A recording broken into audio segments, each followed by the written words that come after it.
ইনি হলেন ইসরায়েলের রাষ্ট্রপতি আইজাক হেরজগ। এনাকে আজকাল অনেক চিন্তিত দেখা যাচ্ছে, কারণ তিনি ভাবছেন কিভাবে ইসরায়েলের বাচ্চাদের, বয়স্কদের, জিউসদের, মুসলিমদের ও প্যালেস্টিনদের আর ইসরায়েলদের টার্গেট করছে ইরান। আর কেন ইরানের এই আতঙ্কি হামলা আর নিউক্লিয়ার থ্রেটকে আটকানো দরকার। এনার এই ভাবুক পোস্ট থেকে ফিলিস্তিনিরা ভাবছে যে ভাই, তোমার এই চেতনা, এই হিউম্যানিটি এতদিন কোথায় ছিল, যখন তোমার সরকার আমাদের উপরে দিন রাত প্রতি ঘন্টায় বোমা বর্ষণ করে আমাদের শেষ করছিল। একটা দেশ যে অন্য দেশের উপর অসংখ্য বোমা বর্ষণ করলো, আজ তার উপরে কিছুটা বোমা বর্ষণ হতে সে এতটা আশ্চর্য কিভাবে হতে পারে? দাদা, আপনার দেশ প্রায় 2 বছর হয়ে গেল গাজার জনগণের উপরে জেনোসাইড করে যাচ্ছে, আর আজ আপনার উপরে হতে আপনি এত রাগান্বিত কেন?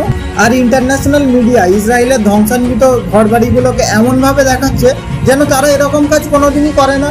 আজ তাদের উপরেই এমন অত্যাচার হচ্ছে। ফিলিস্তিন, গাজা, লেবানন এগুলোর উপরে তো অন্য কেউ বোমা বর্ষণ করেছে। কিন্তু মজার ব্যাপার হলো, কিছুদিন আগে এই ইন্টারন্যাশনাল মিডিয়াগুলোই আমাদেরকে গর্বের সঙ্গে এটা দেখাতো যে কিভাবে ইসরায়েল এত দূরে থাকা সত্ত্বেও ইরানি জেনারেল ও সায়েন্টিস্টদের বাড়িতে ঢুকে মেরেছে। Precision strike pro max. তো কোথায় ছিল তখন তোমার এই হিউম্যানিটির জ্ঞান? প্রেসিশন স্ট্রাইক যখন ফিলিস্তিনকে প্রতিদিন ধ্বংস করছিলে।